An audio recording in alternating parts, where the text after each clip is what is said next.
আসসালামু আলাইকুম। আজকে আমি কাঁচা আমের ভীষণ সুস্বাদু করে মাখা সন্দেশ বানিয়ে দেখাবো। এই সন্দেশ খেতে কিন্তু দারুণ টেস্টি হবে।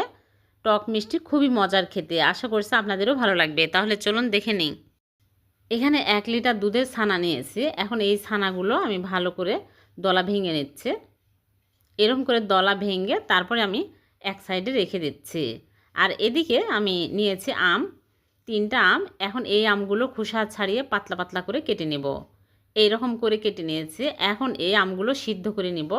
এজন্য চুলায় একটা প্যান বসিয়ে প্যানের মধ্যে দিয়ে দিচ্ছি। আর এর মধ্যে সামান্য পরিমাণে পানি দিয়ে ঢেকে রেখে দিচ্ছি সিদ্ধ হওয়ার জন্য। ভালোভাবে সিদ্ধ করে নিতে হবে। সিদ্ধ হয়ে গেছে। এখন আমি ভালো করে ম্যাশ করে নিচ্ছি। তারপরে চিনি দিয়ে দিচ্ছি হাফ কাপ। চিনি দিয়ে আমি আরও কিছুক্ষণ নেড়েচেড়ে ম্যাশ করে নিব।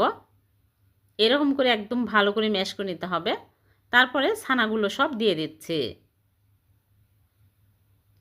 ছানা দিয়ে আমি ভালো করে নেড়েচেড়ে নিব।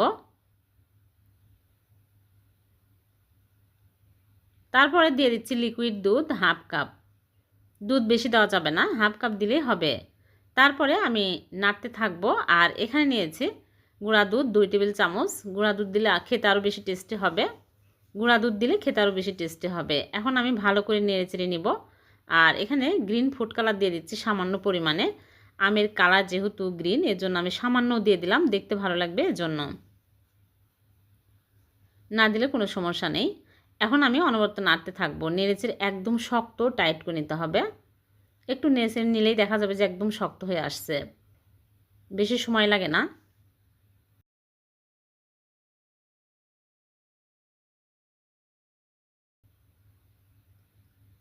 খুবই মজার এই সন্দেশ, আপনারা বাড়িতে অবশ্যই ট্রাই করবেন। টক মিষ্টি খেতে খুবই ভালো লাগে। যখন এরকম শক্ত হয়ে আসবে তখনই চুলা থেকে নামিয়ে নিতে হবে। চুলা থেকে নামিয়ে একটা মোল্ডের মধ্যে আমি ফয়েল পেপার বিছিয়ে নিয়েছি। এর মধ্যে সবগুলো ঢেলে নিচ্ছি। ভালো করে চেপে চেপে নিতে হবে। এরকম করে চেপে চেপে নিব। তারপরে আমি নরমাল ফ্রিজে রেখে দিব। ঠান্ডা হওয়ার পরে বের করে কেটে আপনাদেরকে দেখাবো। ঠান্ডা হয়ে গেলে একদম শক্ত হয়ে যাবে। নরমাল ফ্রিজে রেখে দিচ্ছি। ফ্রিজ থেকে বের করে নিয়ে আসলাম। দেখুন শক্ত হয়ে গেছে। এখন ফয়েল পেপার খুলে ফেলে দিচ্ছি। আর কেটে আপনাদেরকে দেখাচ্ছি কতটা মজার হয়েছে। এভাবে করে আপনারা অবশ্যই বাড়িতে ট্রাই করবেন। দেখবেন সবাই অনেক পছন্দ করবে। খেতে দারুণ টেস্টি হবে। কাঁচা আমের টক মিষ্টি সন্দেশ। খুবই সহজ বানানো, যে কেউ খুব সহজে বানিয়ে খেতে পারবেন। ভিডিওটি যদি ভালো লেগে থাকে লাইক, কমেন্ট, শেয়ার করতে ভুলবেন না। অন্যকে দেখার সুযোগ করে দিবেন।